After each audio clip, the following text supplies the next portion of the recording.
We're at the launch of the new Tata Punch, and with us today is Shailesh Chandra, the MD and CEO of Tata Motors. Shailesh, thank you for having us here, and congratulations on the launch. So, the first thing I have to ask you, I'm sure you've heard this pun time and time again. The Punch finally is getting some punch with the turbo engine in there. What is your expectation? Of course, it's great from a driver's point of view, but what's your expectation in terms of actually the sales of this particular variant? See, when we had launched Punch in 2021, right, the value proposition was simple that if you are a customer who can afford hatch, but you have the aspiration of buying an SUV, this was the sweet spot that we created in the market, and it has been since then doing great. And this is one product which is being bought by customers in every corner of the country. Very few products are of that nature, right? Now, in the last 4 years since we launched Punch, we have seen that there are customer segments who are looking for more sprightlier cars. There are use cases like in hilly terrains and all, where the terrain requires more uphill gradients and all, for which there was an ask or, stated need of the customer that this would need a more sprightlier engine also, in addition to it. So that's the background of why we came with the turbocharged, right? Generally, you see that the significant part of the sales still comes with the engine, which is the right balance between performance and fuel efficiency, right? And there are segment of customers, these two segments which I talked about, go for this. So I still believe that NA will remain the primary one. Okay. And turbocharge will add to the customer base of what we were missing otherwise. Okay, good. So exact percentage is something to be discovered in the coming months, but broadly the balance will still be in favor of NA. In favor of NA, great. And Shailesh, also you've introduced the CNG, AMT, the automatic. What's the CNG segment been like for you, and what is the expectation now with the AMT, there in terms of, again, sales maybe and volume? So, we entered, I think, CNG in 2022. The first two cars were Tiago, Tigor, right? And the philosophy of our products in CNG segment was no compromise, right? And the no compromise, first it came with the promise that you don't see a difference in performance between a petrol mode and the CNG mode. The second was why you had to lose the boot space. Right. And we came with this innovation of twin cylinder, right, CNG. Then it was about why CNG customers should not get feature-rich cars. Right. That was the third, or the step right from the start, that we also started giving them in higher trims. The fourth compromise was that there's no automatic option in CNG, right? And therefore, we wanted to also address this compromise which was existing in the CNG segment, and this would be the first car with an AMT in a CNG segment in this category.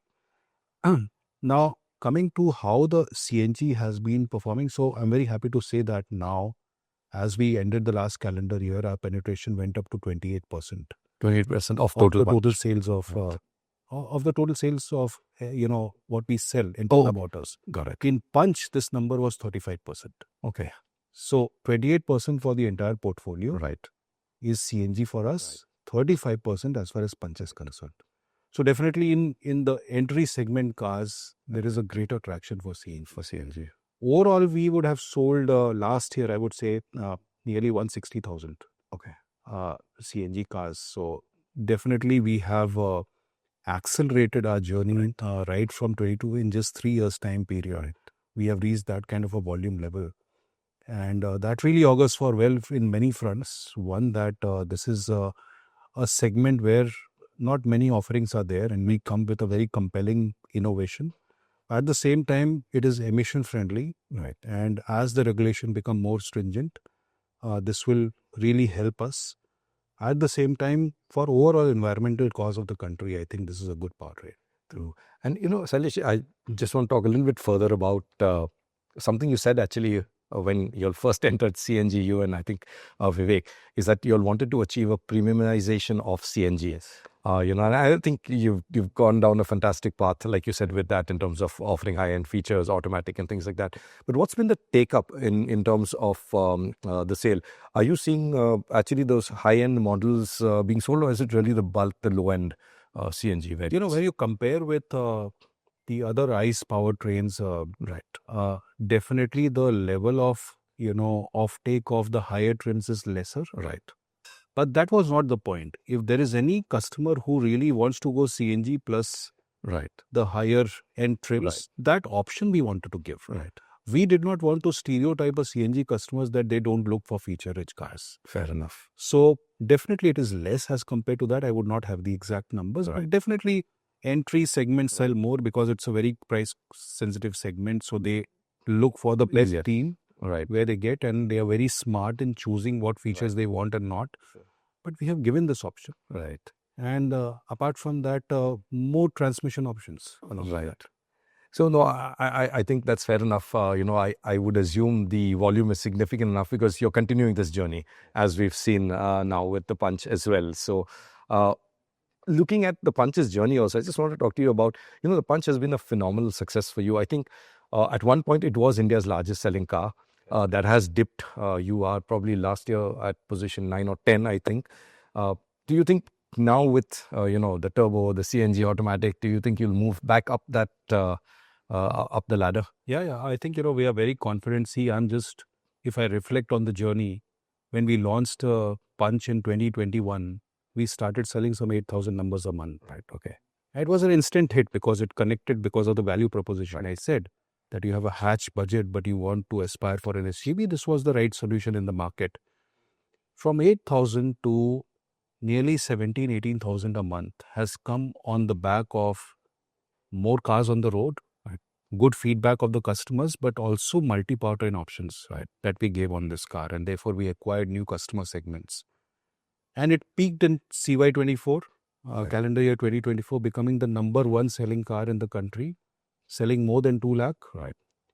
Last year, it came down to about 175,000. But if you really see from a retail perspective, it was still about 185, 190,000. So it's not very just slightly below, right? Very different. Okay. It has still continued to appear in the top 10. But there were 2-3 things which happened. One is there was a significant pressure in the first 8 months on the entry cars. Okay. Yeah. Right. And you are very well aware that entry segment was the most hit. Before the GST. And therefore, Punch was a recipient of that trend, a larger trend which was going on. But also the rumor was rife in the market that there is a facelift coming for literally 6 months of the second half. But I think it significantly offset both of these two issues which were impacting the sales of Punch after the GST 2.0. Because the extent of price increase which got reduced, a lot of hatch buyers possibly would have moved to Punch, because Punch has been the big beneficiary after 2.0, and we have hardly left with any inventories on Punch as we exited December 24. That's why I say the retail is higher than the offtake. Right. Also, it is coming with additional options. Right. It is going to acquire new customers with the turbocharged version as well as the AMT of CNG. So, quite confident that now it should start hitting the next peak. Okay. Yeah. So this isn't a sort of slight correction to stem a drop. You're saying this will actually push it further higher? Yes. At first I don't believe that it was a drop, because it was because of the larger trend and anticipation that a new Punch is going to come. Right. The last quarter has shown the power of Punch, that despite those rumors being rife, it still was left with no inventory at the end of December. In terms of the feature enrichment that you have done now on the ICE powertrain, in terms of the screens, you've got a 360-degree camera and things like that. Where do you see this journey going in terms of feature enrichment? How, because the pricing is also something you have to balance in this segment. Like we've seen, I think you've gotten a lot of features from the Nexon, short of maybe, let's say, ADAS, which, again, pricing. So how far do you think this journey can go in terms of pricing? Yeah, it's a at times you find the situation very conflicting, because there's a whole new generation which is living in a world of digitalization, right? Very digital savvy, and is looking for these kind of features in the car as a integral part of their lifestyle, right? So there's this screen requirement which is also coming because of Gen Y, Gen Z. But there is also simplicity which is also driving the design of cars, and less screens, less technology should not become too intrusive on you. So these are two very paradoxical things, which very different kind of customers looking for very different things. And therefore, let's take for example, Sierra, while we have given 3 screens, we've also given option to those customers who don't want to go for screens. So you will see that over a period of time, I believe that thing will be moving more towards simplicity. Okay. As we are seeing in many technology gadgets and all. But that's anticipation. That's my point of view. Right. But because I'm a person who does not like too much of screen, but maybe then I'm biased. But you are seeing these trends, and you can see the cars being successful in both the categories, which are less technology intrusive, but also something which is offering you a continuity in your lifestyle, which is more digital these days. Right.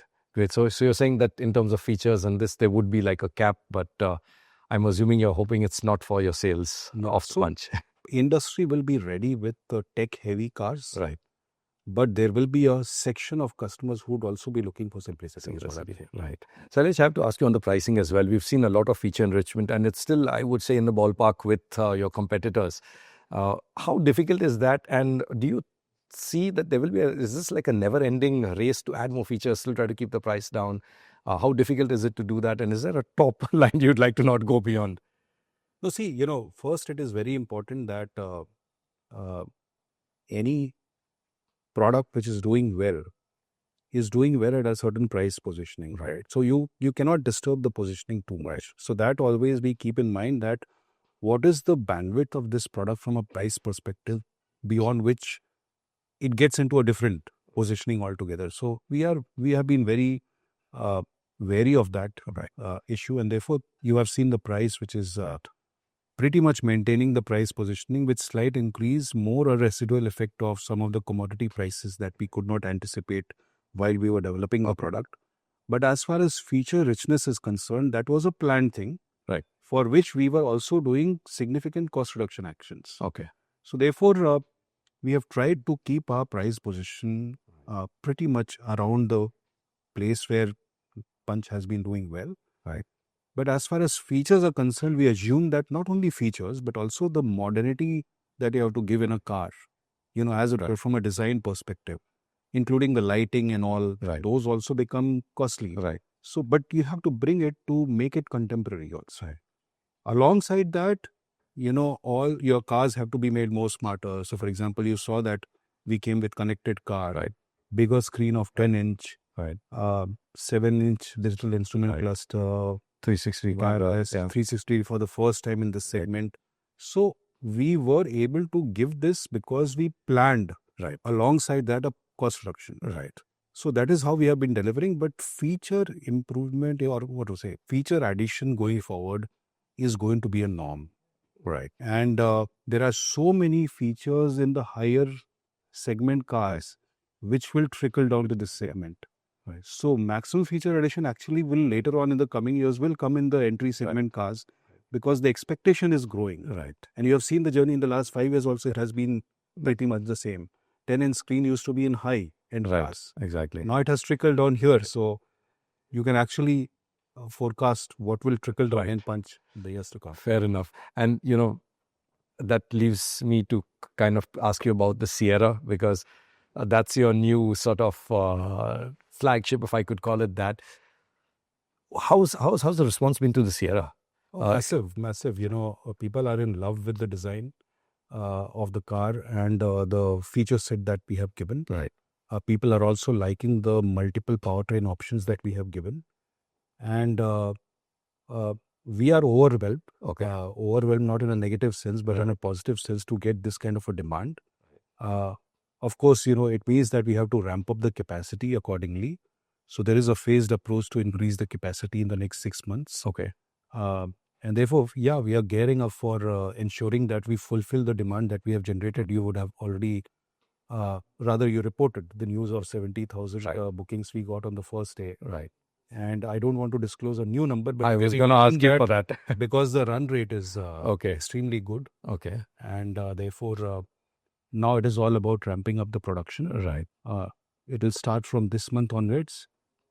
Next month onwards, we will try to start hitting the full capacity production. And then enhance the production capacity in around, say, Q1 of next financial year.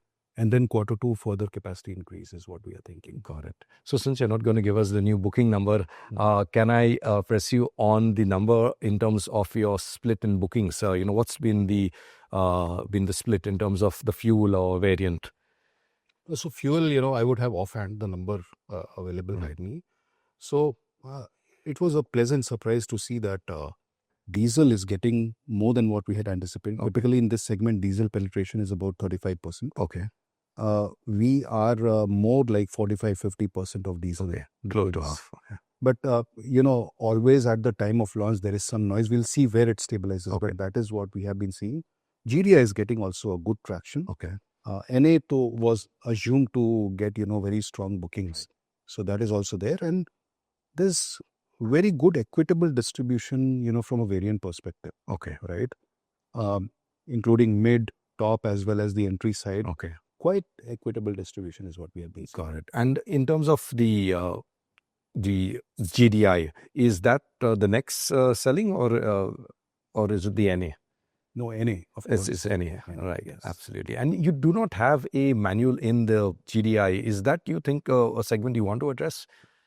Yeah, so, in future, we would definitely like to see if GDI has growing traction. As I said, these are initial months. Maybe as people experience GDI more, they will, we'll see a better penetration of GDI. And if we see a critical mass, we will definitely plan for MDI. But in any case, the exploration or evaluation of that is underway. Awesome. And, last question, Shailesh, you've got, I know, a long day ahead, but what's the outlook for 2026 in terms of not just for the Punch, but for Tata Motors and perhaps the industry in terms of growth? Some say that you could look at double-digit growth. Do you think that's possible as well? Yeah, so see, I want to be optimistic because, last calendar year was tale of like two cities or tale of two halves, not even halves, 8 months plus 4 months. Yeah. So 8 months was negative for the industry. But post GST 2.0, the growth rates are in high, double digits right now, more like 20% plus. And I don't see a reason why this should slow down. It might slow down, of course, but still I believe that double-digit growth is quite possible. I would even risk guessing it a bit, maybe 10% plus minus 2% growth rate. I clearly see that happening. From our perspective, as far as Tata Motors is concerned, it's an intense launch year for us. So this is the peak of product cycle for us also. So we clearly see an industry-beating growth for us. So, Shailesh, does that mean you'll take number 2 position? You're just behind there at the 3rd spot right now, right? Okay, so, few hints I have already given. One, that I'll be industry-beating. Right.